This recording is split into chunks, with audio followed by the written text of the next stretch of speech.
Hi guys, ഇന്ന് ഞാൻ chicken കട്ട്ലറ്റാണ് ഉണ്ടാക്കാൻ പോകുന്നത്. അതിന് വേണ്ടിയിട്ട് ഞാൻ ഇവിടെ 2 സവാള അരിഞ്ഞു വെച്ചിട്ടുണ്ട്. കറിവേപ്പില, പച്ചമുളക്, ഇഞ്ചി, വെളുത്തുള്ളി, ഇത്രയാണ് മസാലയ്ക്ക് വേണ്ടിയിട്ട് എടുത്തിട്ടുള്ളത്. ഇഞ്ചിയും വെളുത്തുള്ളിയും പച്ചമുളകും കറിവേപ്പിലയും കൂടെ നമുക്കൊന്ന് ചതച്ച് മാറ്റി വെക്കണം. 2 മുട്ട എടുത്തിട്ടുണ്ട്.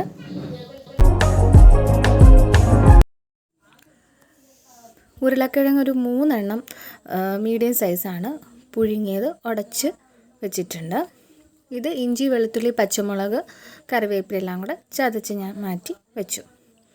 മുട്ട പൊട്ടിച്ചതിലേക്ക് ഒരു ഇച്ചിരി ഉപ്പുമൊക്കെ ആയിട്ട് കലക്കി മാറ്റി വെച്ചിട്ടുണ്ട്. ചിക്കൻ ഞാൻ ഓൾറെഡി തന്നെ അല്പം കുരുമുളകും ഉപ്പും എല്ലാം കൂടി ഇട്ടിട്ട്, കുരുമുളക് പൊടിയും ഉപ്പും മഞ്ഞൾപ്പൊടിയും കൂടി ഇട്ട് ബോണൊക്കെ കളഞ്ഞിട്ട് ഗ്രൈൻഡ് ചെയ്ത് വെച്ചിട്ടുണ്ട്. നമ്മളിപ്പോൾ ഒരു കിലോ ചിക്കനൊക്കെ എടുക്കുകയാണെങ്കിൽ 10-60 കട്ട്ലറ്റൊക്കെ നമുക്ക് ഉണ്ടാക്കാം. ഞാനിപ്പം ഏകദേശം ഒരു 10 കട്ട്ലറ്റ് ഉണ്ടാക്കാൻ വേണ്ടിയിട്ടുള്ള ചിക്കനെ എടുത്തിട്ടുള്ളൂ. ഇത് ഒരു 10 കട്ട്ലറ്റിന് വേണ്ടിയിട്ടൊരു 6-7 പീസ് ബ്രെഡൊന്ന് ഗ്രൈൻഡ് ചെയ്ത് പൊടിച്ചത് തരികളാക്കി മാറ്റി വയ്ക്കുക. ഇപ്പോൾ ഒരു 10 കട്ട്ലറ്റ് ഉണ്ടാക്കാൻ വേണ്ടിയിട്ട് ഒരു ചിക്കൻ്റെ ലെഗോ എന്തെങ്കിലും മതിയാവും. അത്രയൊക്കെ മതിയാവും. ഒരു 1-2 പീസ്, ചെറിയ പീസ് മതിയാവും. നമ്മൾ ആദ്യം തന്നെ വെളിച്ചെണ്ണയിലേക്ക് നമ്മുടെ ഇഞ്ചി, പച്ചമുളക്, വെളുത്തുള്ളി, കറിവേപ്പില എല്ലാം കൂടി ഇട്ടൊന്ന് മൂപ്പിച്ചെടുത്തതിന് ശേഷം അതിലേക്ക് സവാള ഇട്ട് കൊടുത്ത് കുറച്ച് ഉപ്പൊക്കെ ആയിട്ട് ഒന്ന് വഴറ്റിയെടുക്കുക.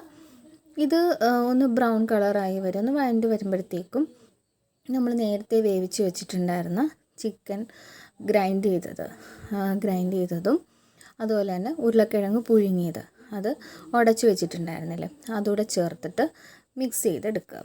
അപ്പോൾ ഇത് രണ്ടും സെപ്പറേറ്റ് വേവിച്ചതായതുകൊണ്ട് ഒരുപാട് വേവിക്കേണ്ട ആവശ്യമില്ല. ജസ്റ്റ് ഒന്ന് മിക്സ് ചെയ്ത് ചൂടാക്കി എടുക്കുക.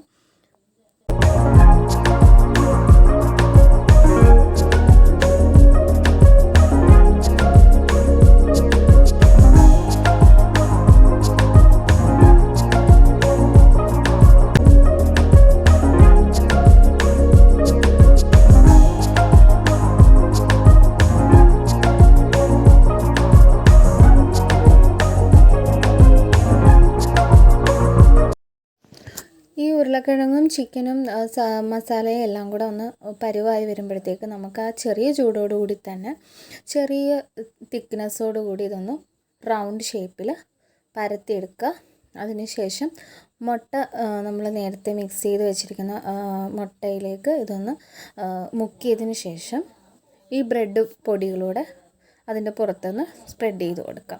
ഇത് ഡബിൾ ലെയറായിട്ട് ചെയ്യുകയാണെങ്കിൽ നമുക്ക് കട്ട്ലറ്റ് പൊട്ടാതെ കിട്ടും. നമ്മുടെ കട്ട്ലറ്റ് ഇവിടെ റെഡി ആയിക്കൊണ്ടിരിക്കുകയാണ്. അപ്പോൾ നിങ്ങൾ അതിനു മുമ്പ് നിങ്ങൾക്ക് എൻ്റെ വീഡിയോ ഇഷ്ടമാവുന്നുണ്ടെങ്കിൽ ലൈക്ക് ചെയ്യുക, ഷെയർ ചെയ്യുക, സബ്സ്ക്രൈബ് ചെയ്യാത്തവരുണ്ടെങ്കിൽ സബ്സ്ക്രൈബ് ചെയ്യുക. അപ്പോൾ നമ്മുടെ കട്ട്ലറ്റ് ഈസ് റെഡി.